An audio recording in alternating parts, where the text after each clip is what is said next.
یہ تفسیر سنائی ہے، اس سے کون ہے جو واقف نہیں غیر مقلدین کا؟ وسیلے کا منکر کون ہے جو اس سنائی امرت اللہ حضرت مولانا ثناء اللہ امرت سری کو نہیں جانتا؟ انہوں نے اسی آیت کے تحت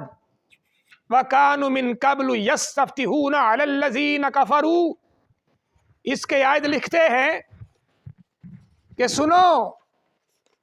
جب اللہ کی طرف سے ان کے پاس ایک کتاب بذریعہ محمد الرسول اللہ پہنچی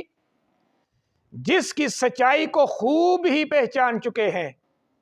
جو ذاتی سچائی کے علاوہ ان کے ساتھ والی کتاب کی اصلیت کو مانتی ہے۔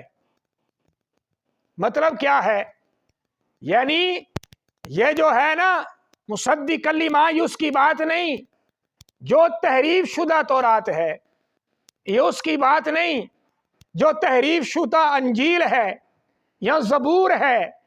یہ قرآن اس کتاب کی گواہی دیتی ہے، تصدیق کرتی ہے جو کتاب اللہ کی طرف سے نازل ہوئی اور اپنی جو اصل پر تھی اس کی سچائی کو مانتی ہے۔ آگے تو بوجہ محض دنیاوی اغراض کے اس سے انکاری ہو گئے، حالانکہ اس سے پہلے اسی کے وسیلے سے اپنے مخالف کفار پر فتح یابی چاہا کرتے تھے۔ یہ مولانا ثنائی امرت اللہ ثناء اللہ امرت سری وہ لکھتے ہیں تفسیر سنائی کے اندر کہ اسی سے پہلے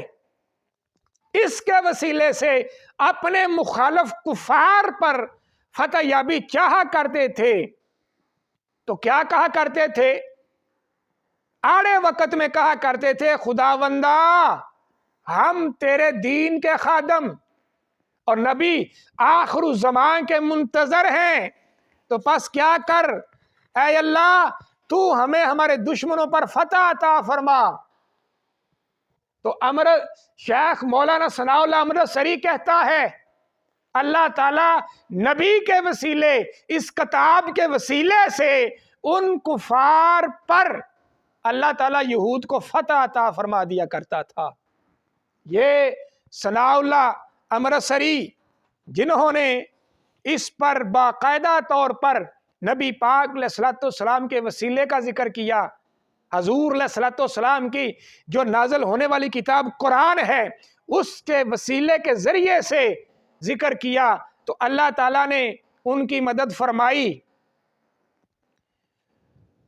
تو یہاں پر جو قابل غور بات ہے وہ میں یہ بتانا چاہتا ہوں، اس سے پہلے میں علامہ شوکانی کو پیش کر چکا ہوں، اس سے پہلے میں ان کی تفسیر حافظ عماد الدین ابن کثیر دمشقی کو پیش کر چکا ہوں، میں ابن تیمیہ الحیرانی کو پیش کر چکا ہوں وسیلہ، اور اس پر میں ان کے امرت سری کو اب پیش کر چکا ہوں، اور آپ کے سامنے یہ میں نے ان کے سیال کوٹی کی تفسیر کو بیان کیا، اور پھر میں نے آپ کے سامنے جو سعودی عرب سے چھپنے والی تفسیرات ہیں ان کا ذکر کیا۔ تو میں یہ آپ کو بتانا چاہتا ہوں ان کے جتنے بھی بڑے بڑے برج تھے وہ ہم نے اللہ کے فضل سے قرآن کریم برہان رشید کی اس ایک آیت پر سارے الٹے کر دیے ہیں۔ تو کیا بنے گا ان کا جب میں ان کو قرآن کریم برہان رشید کی جو باقاعدہ طور پر وہ تابوت سکینہ والی آیت ہے وہاں پر جب لے کر جاؤں گا تو کیا بنے گا ان کا؟ جب ان کو میں یہاں سے لے کر بَلَوْ أَنَّهُمْ إِذْ ظَلَمُوا أَنفُسَهُمْ جَاءُوكَ پر لے کر جاؤں گا تو کیا بنے گا ان کا؟ پھر جب میں ان کو حضرت یوسف علیہ السلام کی قمیص پر لے کر جاؤں گا تو کیا بنے گا ان کا؟ پھر جب ان کو میں وَقَالَ إِنَّكَ لَن تَسْتَطِيعَ مَعِيَ صَبْرًا حضرت موسیٰ علیہ السلام اور حضرت خضر علیہ السلام ان پر لے کر جاؤں گا تو کیا بنے گا ان کا؟ پھر جب ان کو میں سورۃ الکہف اس میں داخل کروں گا